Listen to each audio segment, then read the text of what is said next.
Vamos pues a adentrarnos en este pasaje en Lucas 22 y lo vamos a examinar con mucho detalle con la guía del Espíritu Santo. Saliendo se fue como solía al monte de los olivos y sus discípulos también le siguieron. Cuando llegó a aquel lugar les dijo: orad, orad, orad, que no entréis en tentación. Fue la primera advertencia que Cristo les hizo a los discípulos en la hora más difícil y peligrosa de los que le siguieron. Si ustedes no oran, en otras palabras, van a caer en tentación. Sigamos. Entonces él se apartó de ellos a distancia como de un tiro de piedra, sea 3 o 4 metros, y puesto de rodillas, oró, diciendo: Padre, si quieres, pasa de mí esta copa, pero no se haga mi voluntad sino la tuya. Y esto es increíble. Se le apareció un ángel del cielo para fortalecerle. Qué increíble agonía estaba Cristo atravesando, que tuvo que bajar un ángel del cielo a él, al Hijo de Dios. Yo estudiando este pasaje desde hace algunos meses atrás, he pensado y he orado y he tratado de entender qué agonía tan increíble atravesó Cristo, que tuvo un ángel que bajar y abrazarlo e infundirle fuerza y infundirle ánimo para que él pudiera atravesar esa prueba final como el Hijo del Hombre. Porque era todo en su humanidad lo que Cristo estaba sufriendo.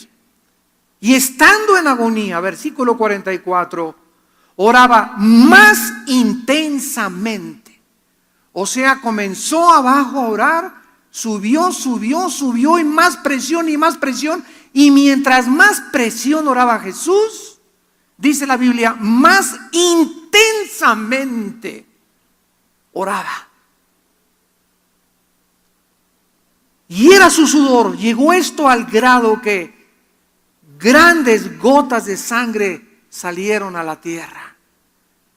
Cuando se levantó de la oración y vino a sus discípulos, los halló durmiendo a causa de la tristeza, y les dijo: ¿por qué dormís?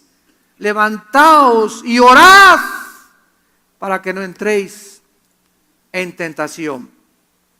Este pasaje nos introduce a la más grande agonía que Cristo sufrió en el huerto de Getsemaní antes de enfrentar a la cruz.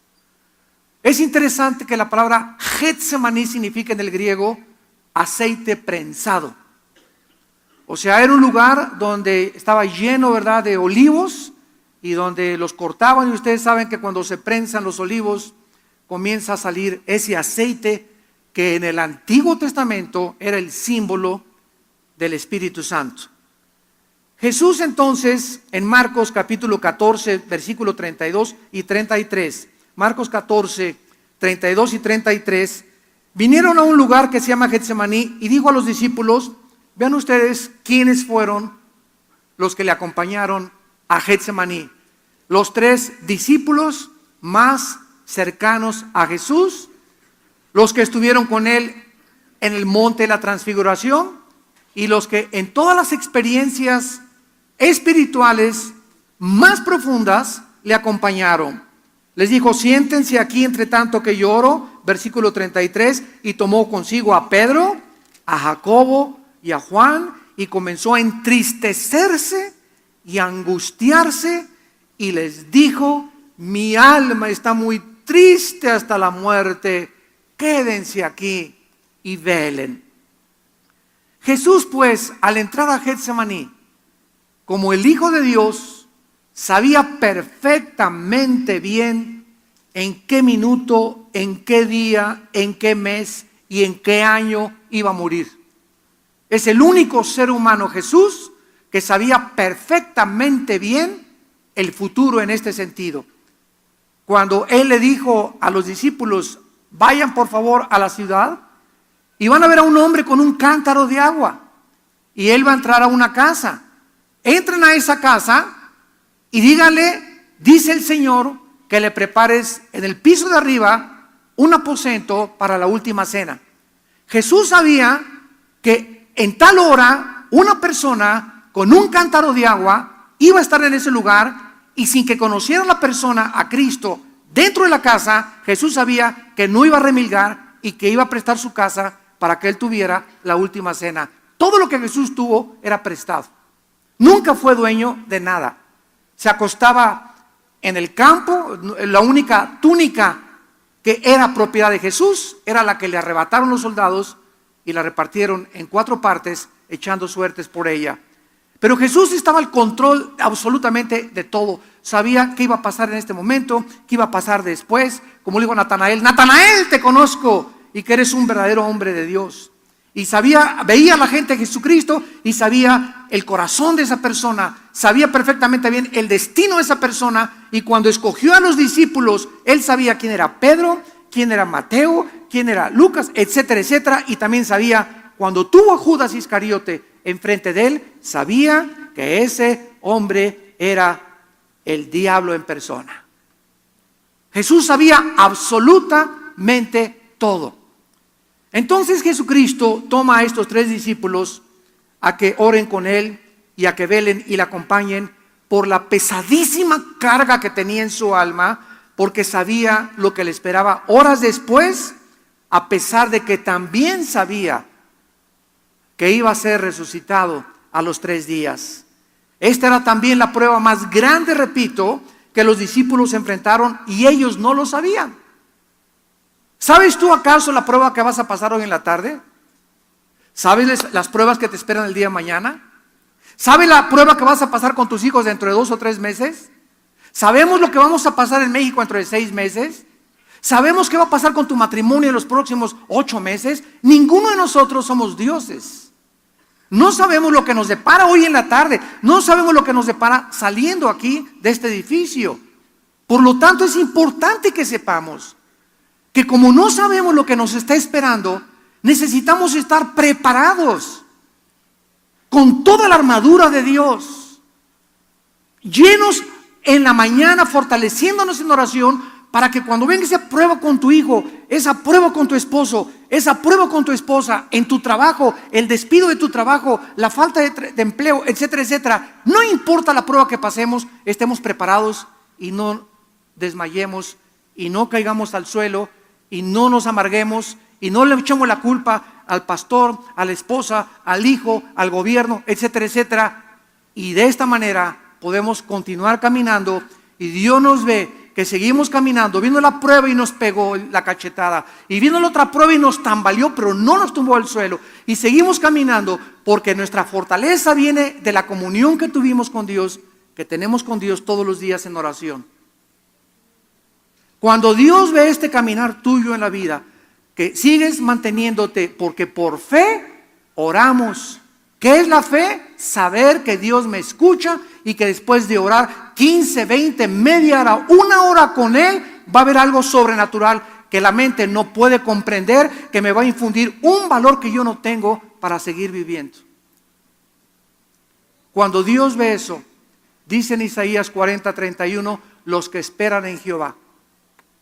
Y esa palabra esperar, kafá en el hebreo, significa los que viven cerca, los que están pegados a Dios, así desde que amanece. En la tarde vas orando en tu coche y te voy alabando, Señor. El otro día yo le enseñaba a mi hija, mira, Salem, la oración es estar platicando con Dios. Es la oración, estar consciente de la presencia de Dios. Y te alabo y te bendigo y guárdame, Señor. Voy ahorita a este mercado, te pido que me des gracia. Voy a la escuela de mis hijos, dame gracia. Vamos a orar antes de hablar con la directora de la escuela. Es mantener, y todavía en la noche llegar, ponerse de rodillas o sentado, acostado, como quieras, como te puedas mantener despierto, y volver a elevar nuestra alma y mantenernos cerca de Dios.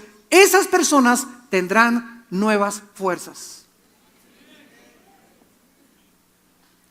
Esas personas van a llegar a su casa, Señor, ya no aguanto, ya quiero tirar la toalla, pero vienes y te hincas y otra vez te pones en contacto, te enchufas con la fuente de energía y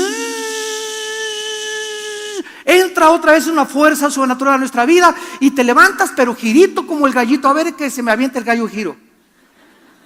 ¿Y de dónde saqué esas fuerzas? No son mías. Y me doy cuenta, vas a descubrir que es sobrenatural. Oye, comadre, pero ¿cómo está usted tan alegre si el compadre ya la dejó esto y el otro? Porque Dios es mi fortaleza, comadre.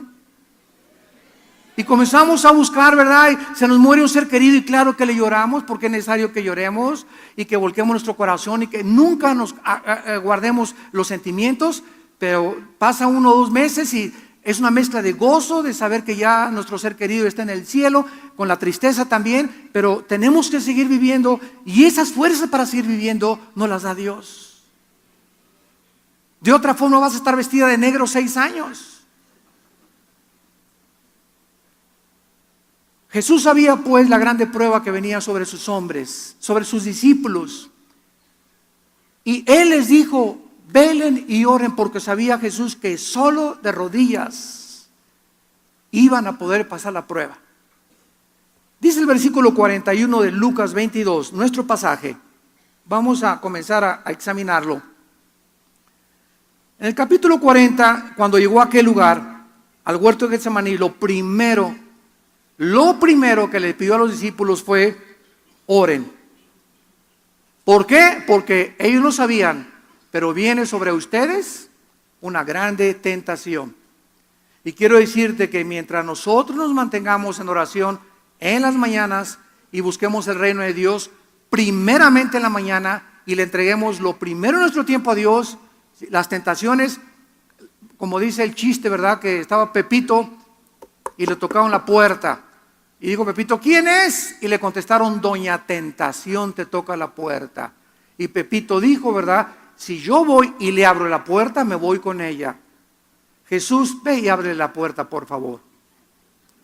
Entonces, cuando nosotros tenemos comunión con Cristo y la tentación nos asalta, vamos a tener la fuerza porque Jesús es nuestro escudo. Y dice en 2 de Pedro 2, ¿sabe Dios librar de tentación a los piadosos? Pero si tú no estás en comunión con Dios y en contacto con Dios diario, te vas a ir con Doña Tentación. ¿Y por qué caí con mi novio en fornicación? ¿Y por qué cometí adulterio? ¿Y por qué hice este negocio que sabía que era una tranza que mi compadre me propuso y ahora me andan buscando para meterme a la cárcel? ¿Por qué hacemos cosas de las cuales nos lamentamos después? Porque cuando tomamos esa decisión no estábamos en el Espíritu. No estábamos guiados por el Señor. No estábamos fortalecidos por el Señor. Y somos demasiado débiles para aguantar las tentaciones. Insisto otra vez, oren para que no entren en tentación, les dice Jesucristo.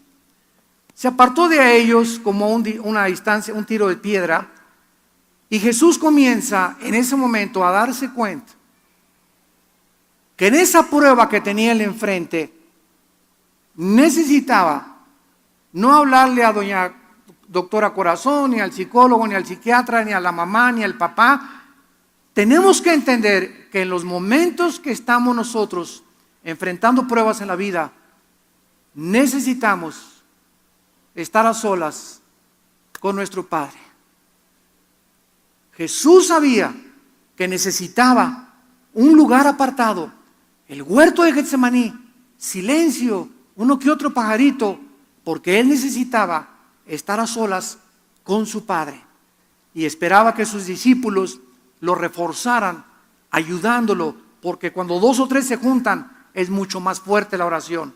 Cuando 10 se juntan y se ponen de acuerdo, es mucho más fuerte la oración. Cuando nos juntamos como iglesia a orar sobre una misma cosa, sobre una misma petición, esa oración adquiere un poder increíble, más grande que cualquier bomba de hidrógeno. La oración tiene el poder más grande que cualquier fisión nuclear. Es un poder como ustedes no se imaginan. Por eso es triste cuando hay reuniones de oración.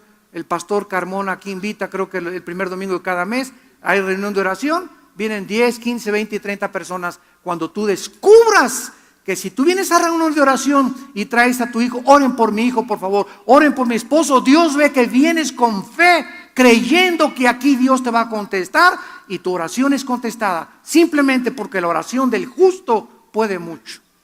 Ahora imagínense 20, 30 justos que se junten. Imagínense 100 que se junten. El poder que tiene la oración.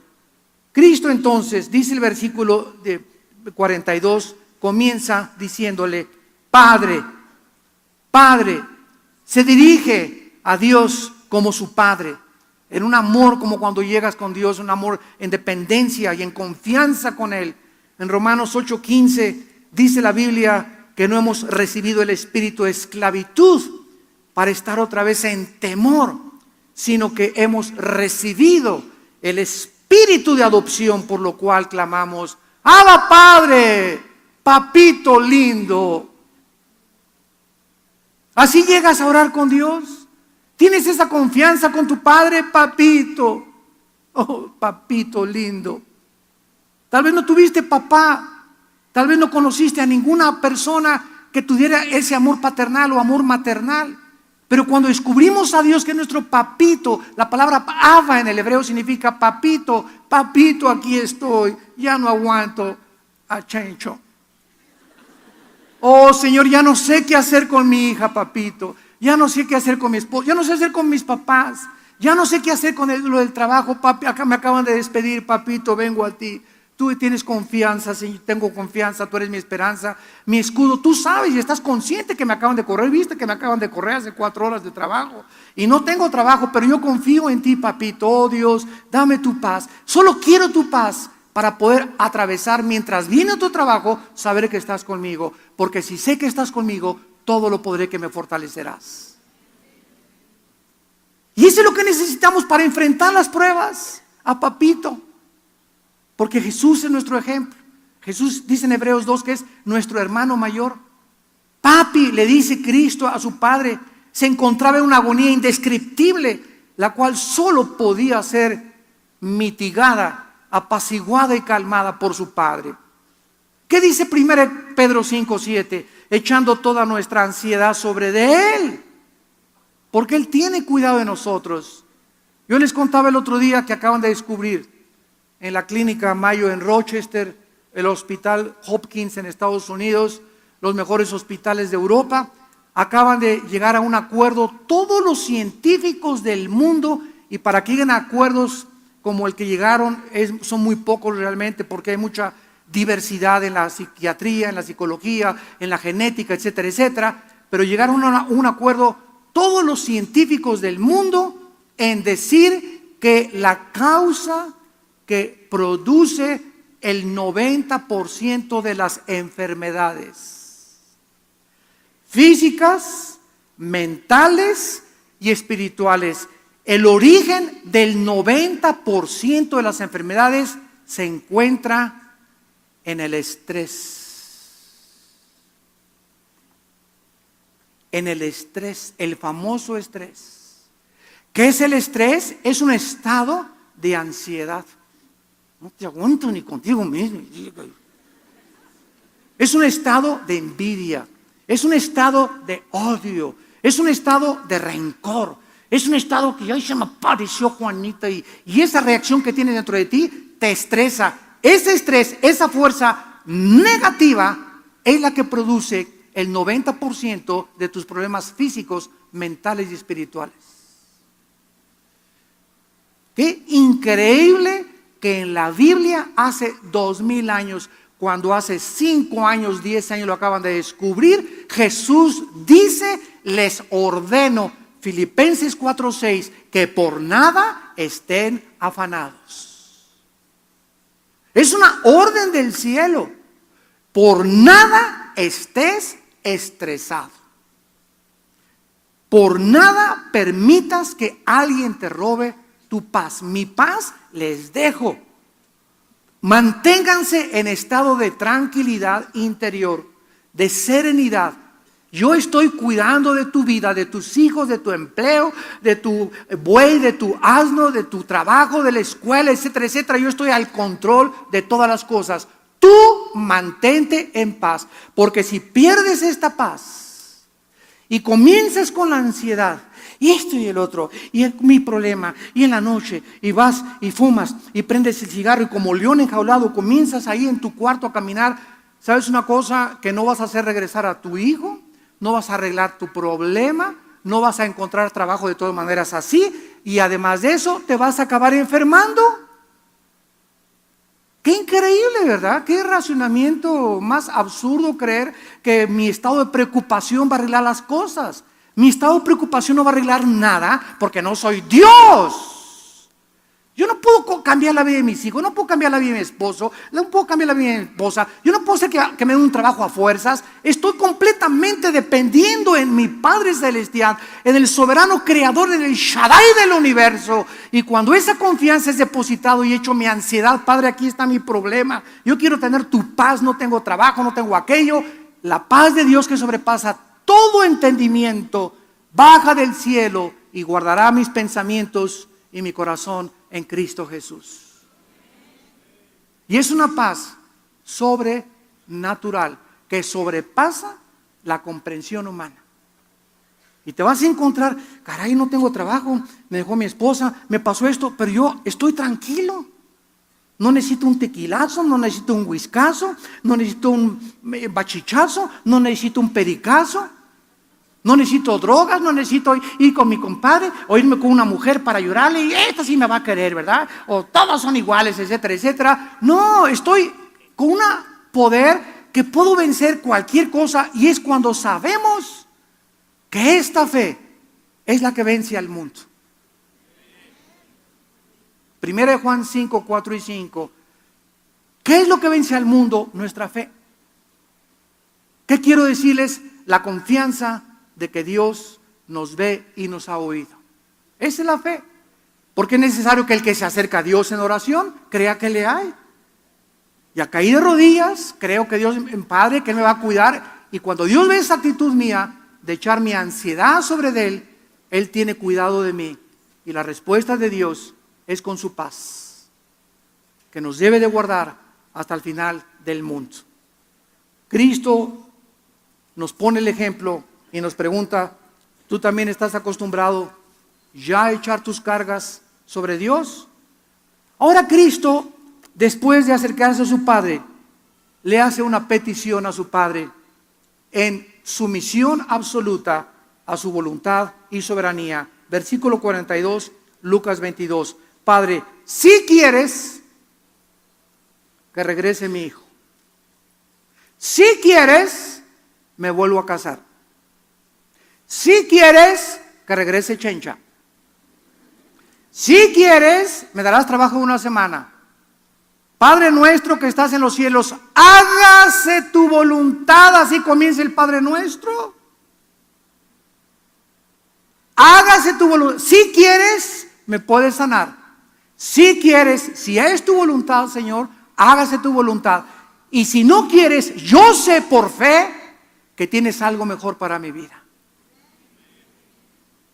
Porque Dios es bueno.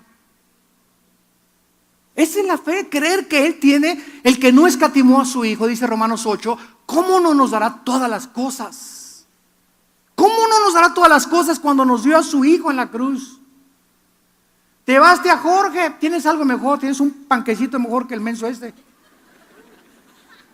Te llevaste a Chencha, ¿verdad? Y me puso los cuernos con mi mejor amigo. ¿Sabes una cosa? Gracias, te alabo y te bendigo, Padre, porque ahora me doy cuenta que no era para mí. Si fuera para mí, como les dije anoche a los jóvenes, nadie me la quita. Si es para ti, nadie te lo quita. Pero como no era para ti, se fue con el primer pelangoche roto quintopatiero.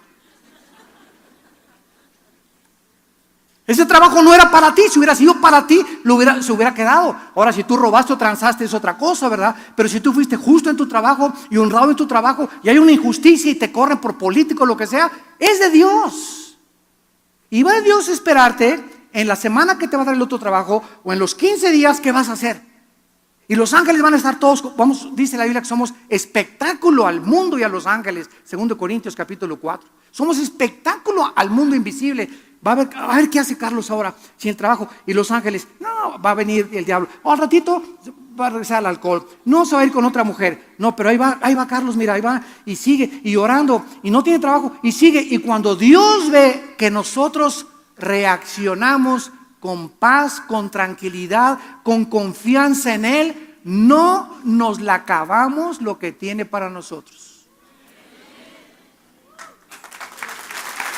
No nos la acabamos.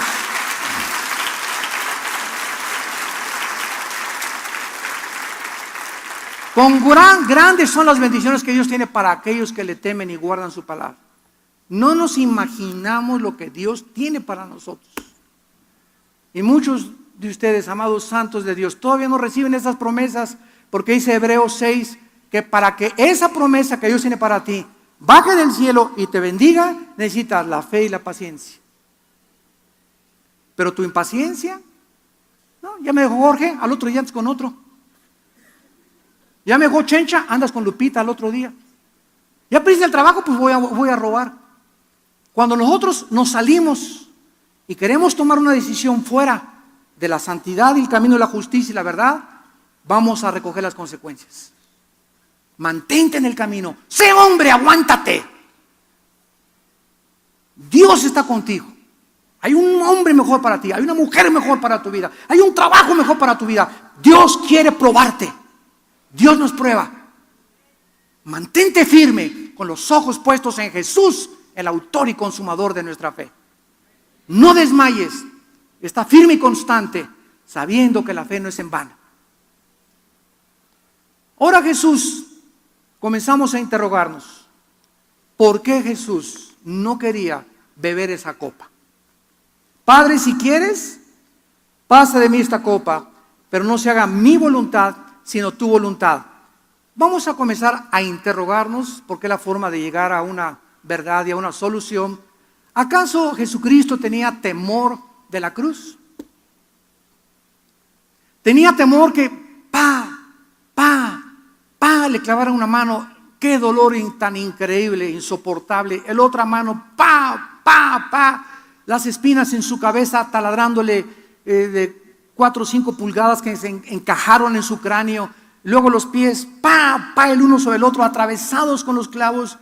Estaba viendo Cristo la cruz, el látigo romano de 9 colas, con puntas de hueso y de plomo, que se enrollaba en las víctimas, jalaba el soldado romano el látigo y desgajaba todos los tejidos subcutáneos de enfrente y de la espalda. ¿Acaso estaba esperando, oraba Cristo y esperaba ser libre de esa tortura? ¿Era eso lo que no quería Cristo? ¿No sufrir, no padecer físicamente eso? De ninguna manera. Eso no era nada comparable con lo que Cristo tenía en su corazón. Entonces, ¿qué simbolizaba la copa?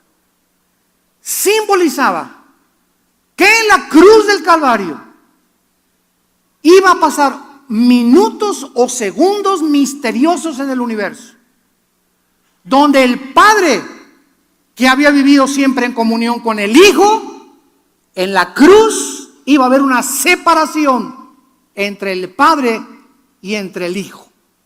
Y eso Cristo, separarse de su Padre en el momento en que los pecados cayeron sobre su vida, era el tormento más grande que pudiera él experimentar. Porque jamás en la historia Cristo, ni en su antigua vida Cristo, en el Antiguo Testamento, ni en la eternidad se había separado de su Padre. Él no había experimentado nunca eso en su humanidad. Y él tenía miedo a la muerte espiritual, tenía temor de ser separado de su Padre.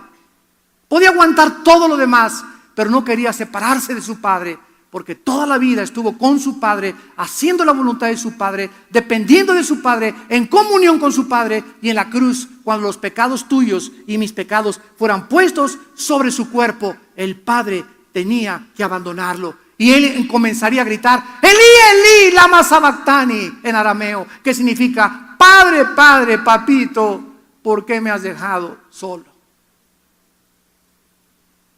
Esta era la copa que Jesucristo quería que el Padre le quitara. En otras palabras, en el lenguaje más popular y parafraseado, Padre, ¿no hay otra manera en la que se pueda arreglar el asunto del pecado?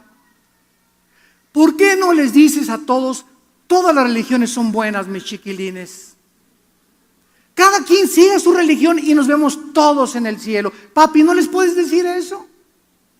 ¿No puedes mandar al arcángel Gabriel que haya milagros y que crean en ti?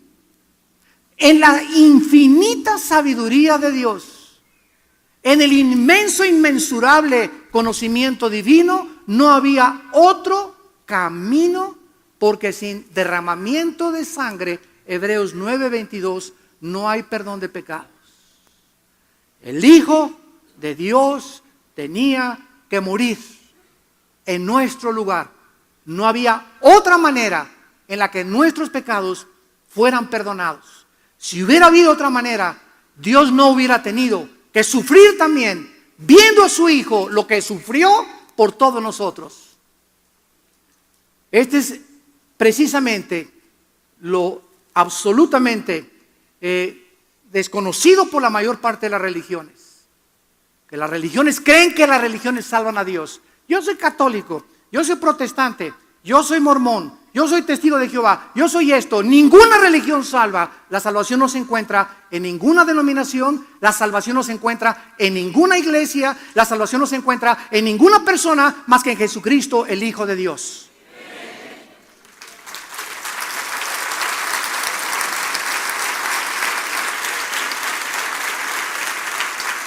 Porque no hay otro nombre, Hechos 4:12, no hay otro nombre, ni en el cielo ni en la tierra, ni Abraham, ni Isaac, ni Jacob, ni el Papa, ni el arzobispo, ni San Anselmo, ni Sor Juan Inés de la Cruz, no hay ningún otro nombre, dice la Biblia, en que el hombre pueda ser salvo más que en el nombre de Jesús.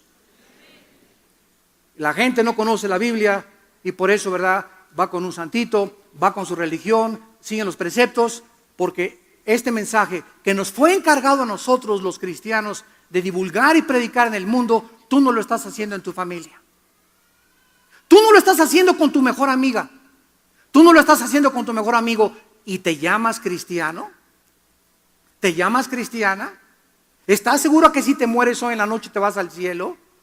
Y cuando llegues ahí, Señor, mi papá fue pastor, mi hermana fue monjita, mi tío fue el arzobispo de Tlalnepantla. Cuando era chica me bautizaron y lo primero que te va a preguntar, Dios te va a decir, ¿le hablaste a alguien de mí? ¿Le hablaste a alguien de mí y le dijiste y le explicaste el plan de salvación? Porque el Espíritu Santo vendrá sobre vosotros y me serán testigos. ¿Sabes por qué nunca le has hablado a nadie de Jesucristo? Ni te interesa la salvación de tus amigos ni de tus familiares, porque el Espíritu Santo no está sobre tu vida. A eso sí, pero hablas lenguas y te caes al suelo. Y el Espíritu Santo nos fue dado para que tuviéramos el valor de enfrentarnos al mundo con este mensaje del resucitado. Y mientras en nosotros no haya ese celo, esa hambre de hablar de Cristo, no podemos creer que tenemos al Espíritu Santo. Porque es la primera evidencia del Espíritu Santo, hablarle a la gente de Jesucristo. Si hubiera habido otro camino u otra forma en que hubiéramos podido salvarnos, repito, Dios lo hubiera provisto. Jesús tenía que rendir su vida total y voluntariamente a la voluntad de su Padre, lo cual implicaba que la cruz era el momento en que los dos se iban a separar.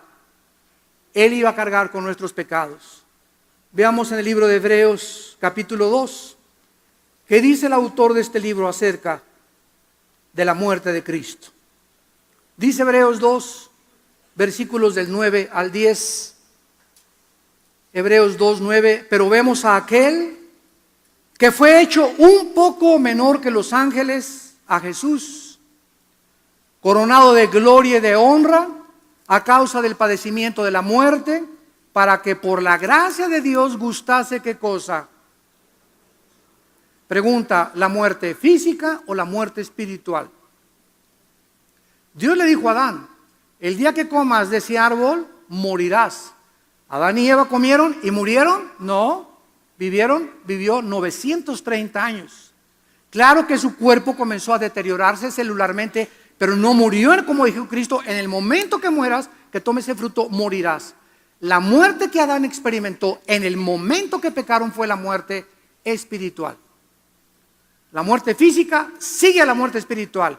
Tenemos que morir por causa de que hemos pecado. Y el pecado está dentro de nosotros.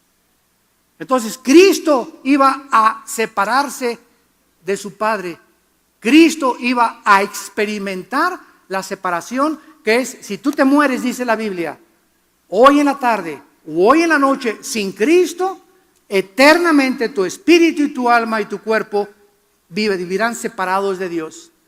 Y la separación de Dios se llama en la Biblia el infierno.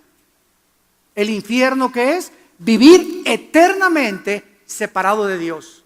Y es tan profundo el sufrimiento de vivir separado de Dios que Cristo, en los segundos que fue separado de su Padre, no podía tolerar su humanidad y comenzó a orar, y la agonía comenzó a crecer y comenzó a orar con más fuerza, porque él sabía que es un infierno vivir separado de Dios. Tu vida ahorita es un infierno porque vives separado de Dios. Las angustias que dominan tu vida, los temores que te controlan, el miedo que le tienes a la vida, el odio, el rencor, la falta de perdón que hay en tu vida, es un infierno vivir de esa manera. La vida de pornografía que llevas, la vida de libertad sexual, es un infierno. No es mentira ante la gente, es otro estilo de vida. Y yo soy homosexual y estoy contento, y soy lesbiana y estoy contento. Mentiras, mentiras. Esas personas no se imaginan ustedes, aunque aparecen en el cine y en la televisión, no se imaginan lo solo y lo vacío que se encuentran. Pero tienen que ponerse una máscara ante la gente y decir, estoy feliz. Y por dentro lloran. Porque ninguna persona puede ser feliz si este vacío no lo llena Dios. Es una mentira la vida de los seres humanos sin Dios.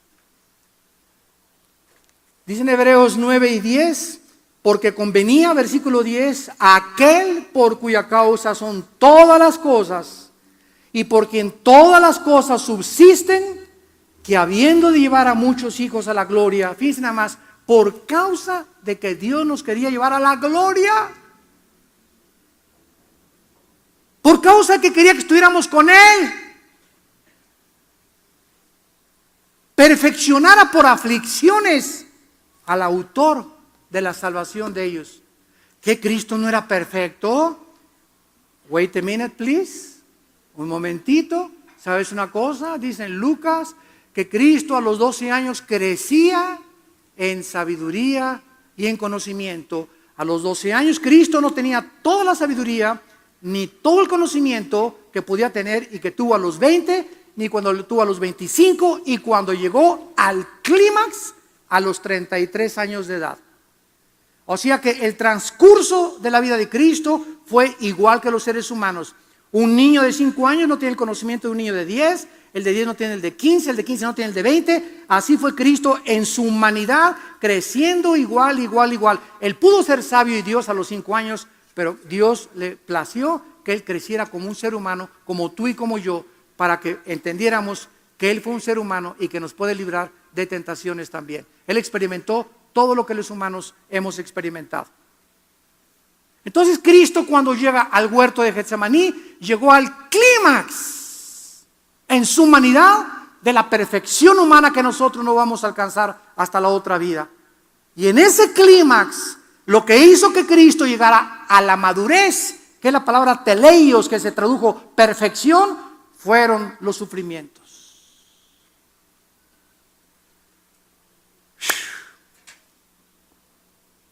Los sufrimientos nos ayudan a madurar. Ningún ser humano puede madurar en la vida sin haber sufrido.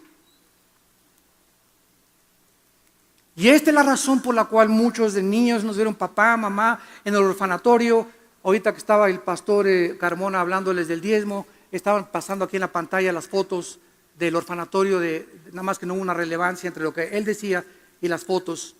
Pero ese niño que lo vieron con la cabeza, que lo estamos ya ayudando en Jerusalén, en el orfanatorio que tenemos en Jerusalén, el muchacho de las barbas que vieron ahí, y Sarita, son los niños, son los 4 hijos de él, es el orfanatorio que tenemos en Israel.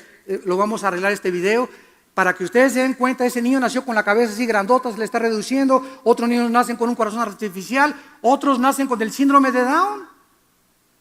Ahí en Colombia se acercó una señora y me dice, ay hermano, fíjese que me dijeron algunos cristianos que estamos bajo maldición. ¿Por qué, hermana? Porque me dijeron, ¿verdad? Que cuando iban a ser mi hijo iban a ser con síndrome de Down o mongoloide.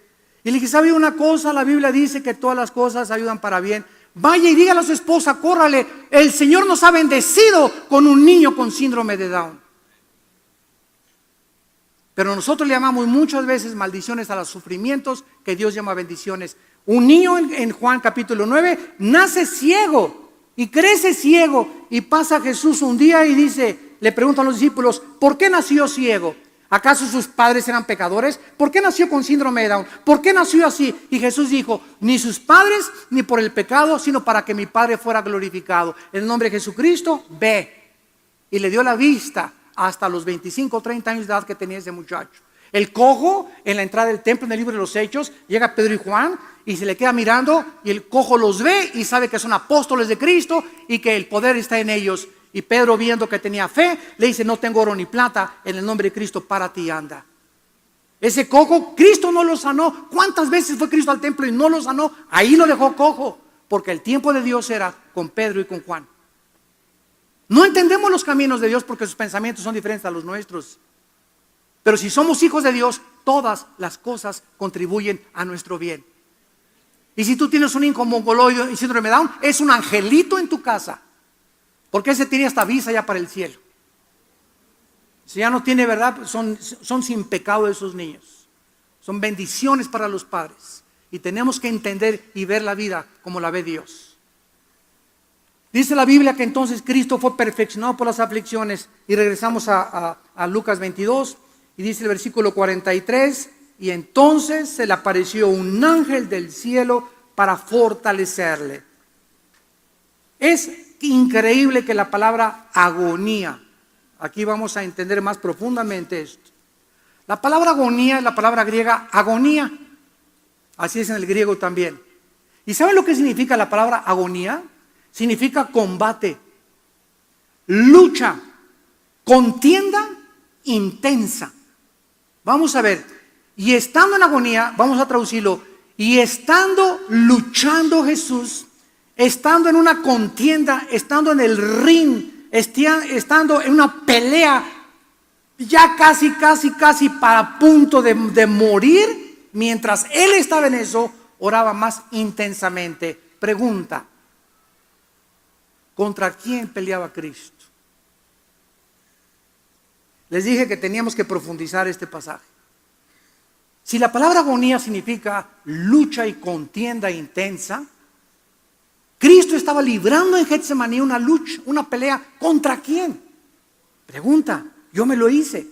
Contra su naturaleza pecaminosa, como nosotros luchamos a veces. Padre, ya no quiero fumar y tengo las ganas de fumar y no quiero ver pornografía, etcétera, etcétera. Y comenzamos en oración a luchar intensamente. Y ahorita es cuando prendí el cigarro, pero no lo voy a prender. Y aquí en oración me vas a ayudar, Señor. Y comienzas a luchar en oración y te das cuenta que vences el vicio, vences aquella cosa. Pero estabas luchando contra ti mismo, porque el más grande enemigo está entre nosotros. Pero Cristo era sin pecado, ¿no es verdad?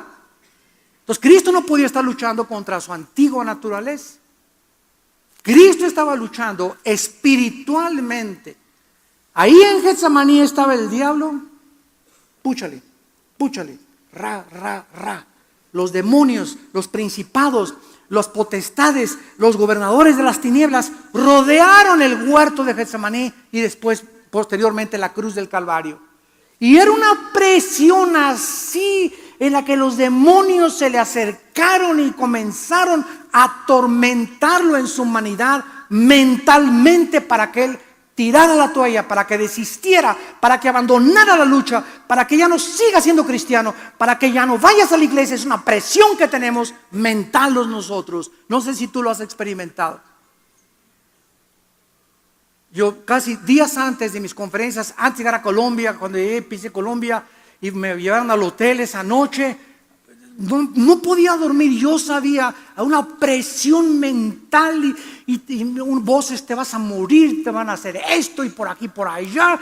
Y me hinqué y comencé a orar y orar. Después de algunas horas orando, ¡ching!, así como ¡pum!, se despejó el aire. Ya me sentí más tranquilo y dormí ya como un bebé. Pero la presión que experimento muchas veces es demoníaca. Y tú lo vas a experimentar también. Llega el diablo, acuéstate con tu novio, dile, divórciate, haz aquello, roba, no le hagas caso a Dios. No le hagas caso a la Biblia, son anticosas. Y viene la presión, y esas voces no sabemos de dónde vienen, pero tienes que aprender a discernir cuando esa presión viene a tu vida. Cae de rodillas. Y velar significa, comienza a mantenerte abierto y darnos cuenta que no tenemos lucha contra sangre ni contra carne. ¿Correcto? Esa presión no viene de nadie más que del infierno para impedirnos que lleguemos a nuestro destino. Y ahí es cuando aprendemos a luchar en oración. Cristo comienza a luchar y era tan intensa la lucha que un ángel aparece para fortalecerle.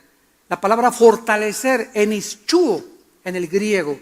Enischuo significa infundir vigor, fuerza, proporcionar aliento para seguir en la lucha o contienda.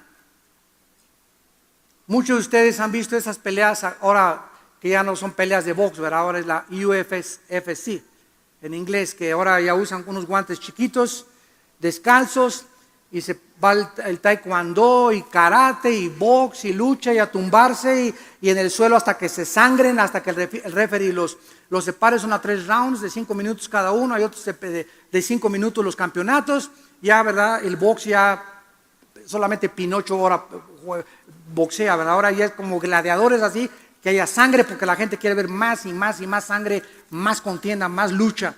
Y cuando va el segundo round, yo he visto como 2 o 3 así de pasada, no crean que me gusta, ¿verdad? Tampoco eso me choca. Y las corridas de toro peor todavía. Matar a un toro y sacrificarlo y torero, hola, ¿para qué digo? Y se va el peleador a la esquina del ring, ¿verdad? Y ahí están los referees, digo los coaches, échale ganas. Ese es mi Pipinelo, échale ganas y usted va a poder. O sea, ¿qué cosa? Le están infundiendo vigor y aquel está todo así, todo sangrando, ¿verdad? Y échale ganas, usted puede. Y le sacan la sangre y le quitan el vigor. Pero en esos minutos que tiene ahí, le están infundiendo algo que él no tiene para que cuando se levante otra vez al tercer round, ya pueda salir un poco más mentalmente motivado de los coaches y los consejos que le dieron.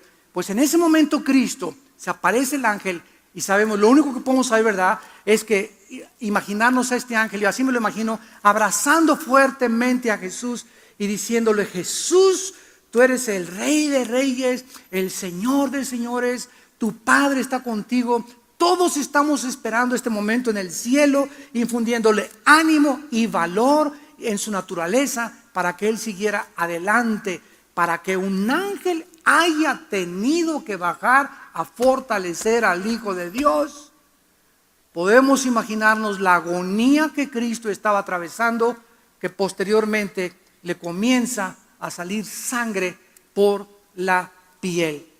Este fenómeno se llama en la ciencia hematohidrosis, que sucede cuando el páncreas comienza a producir un aumento de lisoginasas que se derraman sobre todo el torrente sanguíneo, diluyendo el cemento endotelial que produce el paso a través de la sangre, a través de los capilares, mezclándose con el sudor, para que la sangre que circula, que bombea el corazón, cuando el corazón hace pum, pum, pum, pum, es una bomba, como estuvieras inflando un carro, pum, pum, hace pum y te avienta la sangre. Si la sangre no tiene colesterol, si la sangre no tiene triglicéridos, si la sangre no tiene chicharrones ni papitas, si no tiene azúcares de las Coca-Colas que te tomas, si la sangre encuentra en la tubería limpia, llega hasta los pies, se sube otra vez y el corazón sigue y sigue bombeándola y bombeándola y jalándola. Y Cristo en ese momento, cuando el corazón hacía así,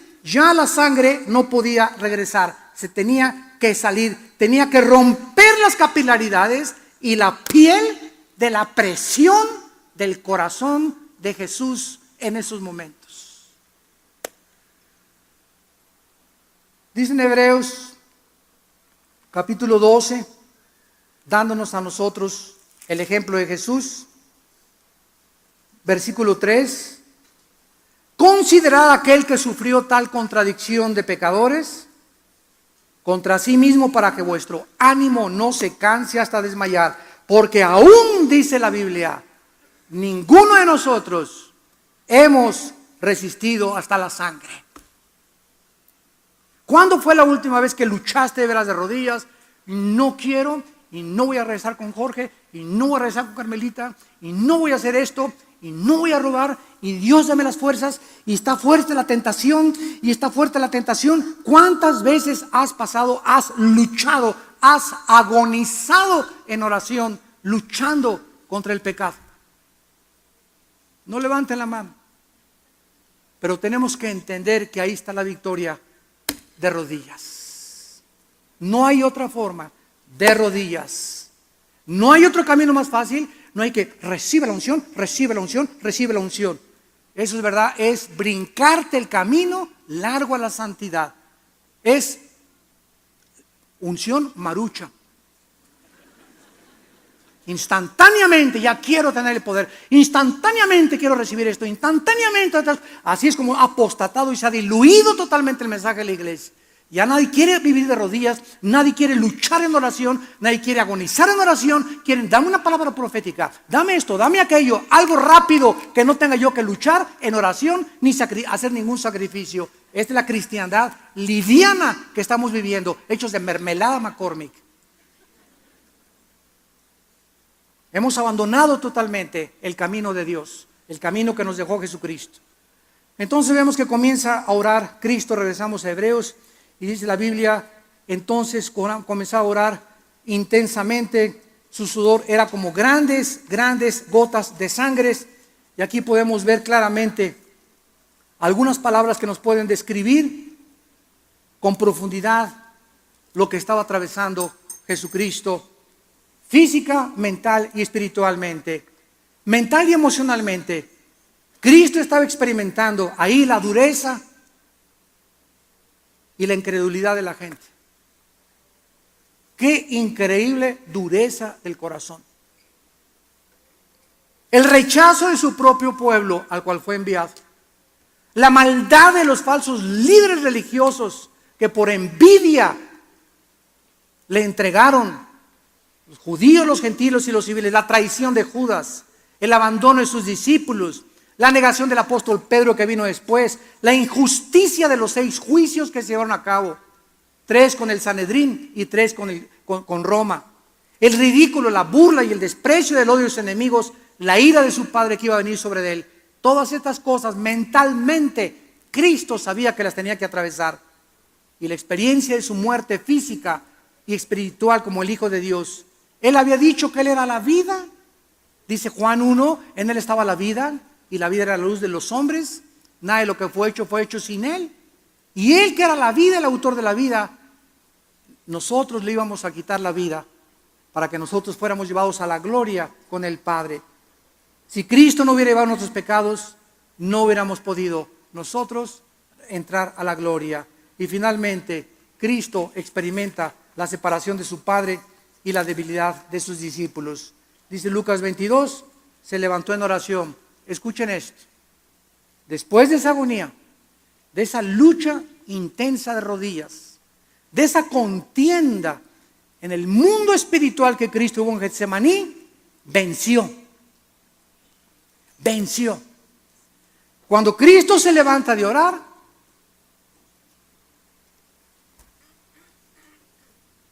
después de la agonía que tuvo, venció. No se haga mi voluntad sino tu voluntad, Padre Santo. Y en ese momento viene un espíritu increíble sobre Cristo para fortalecerlo. Y cuando Cristo se levanta de orar y ve a los discípulos dormidos, Él ya había vencido. Ya estaba listo para encaminarse hacia el camino a la cruz del Calvario. Ya estaba seguro totalmente de sí mismo, ya sabía perfectamente bien lo que había de hacer, ya había aceptado en su humanidad la voluntad del Padre. Cristo ya estaba listo para enfrentar a Pilato, la burla, el desprecio, la traición, sin guardar rencor a nadie. Para que culminara en la cruz, entre los brazos, entre el cielo y la tierra, y gritara: Padre, perdónalos. Después de todo lo que me han hecho, después de todos los que sané. ¿Dónde están los que sané? ¿Dónde están los demonios que les saqué? ¿Dónde están los que fueron alimentados con los panes y con los peces? ¿Dónde están todas las personas que abracé y que lloré con ellas? ¿Dónde están mis amigos? No hay nadie. su madre con María Magdalena y el apóstol Juan. Perdónalos, Señor, porque no saben lo que hacen. Hasta el último momento Jesucristo mantuvo su integridad, mantuvo su serenidad, mantuvo su espiritualidad, mantuvo su comunión con su Padre. Y en ese momento, madre, ahí está tu hijo. Ya no le dijo, perdón, ya no le dijo madre, le dijo mujer. Ahí está tu hijo. Juan, ella no es tu mamá, pero quiero decirte que desde aquí yo estoy formando la familia espiritual. Cuando alguien de ustedes llega aquí y me dicen, estoy en su iglesia, acostúmbrense a decirles, la iglesia somos una familia. Hermano, yo estoy en la iglesia con ustedes en Villanueva, bienvenidos, siempre les digo, a la familia. Porque somos una familia y como familia numerosa que somos, nos ayudamos y como familia oramos y como familia nos toleramos y nos soportamos para poder llegar al momento de la muerte cuando Cristo nos llame, no tener nada contra nadie. Podemos morir llenos de enemigos y de envidiosos y que chismes por aquí y por allá, que Dios los bendiga. Yo no tengo nada contra ti. Los que me odian van a vivir bajo el juicio de Dios, pero yo muero en paz con mis enemigos. ¿Estás tú listo y preparado para esa hora? Saca de tu vida ese estrés, esa envidia, ese rencor, esa amargura, esas preocupaciones. No vas a arreglar tú el día de mañana, tú no vas a poder encontrar trabajo. Ven a la cruz y échale todas tus ansiedades, porque Cristo nos dejó el ejemplo que solo de rodillas podemos vencer. Gracias por tu palabra, Señor. Te alabamos y te bendecimos, Dios eterno, altísimo y eterno, creador y sustentador de todo lo que... This fragile feeling, a constant ache in my chest, like a glass heart beating, longing for a place to rest. Tired of masks, curated facades we show, yearning for a connection, someone to truly know. But the world keeps spinning, a dizzying, vibrant blur, and I'm holding on tight, trying not to fall further. Lost in the digital noise, searching for a signal clear. Can anybody hear me? Is there any solace here?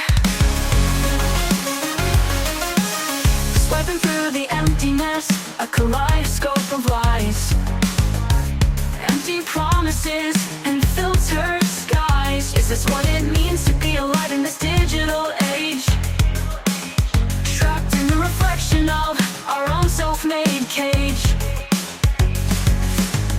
This fragile feeling, a constant ache in my chest, like a glass heart beating, longing for a place to rest. Tired of masks, curated facades we show, yearning for a connection, someone to truly know.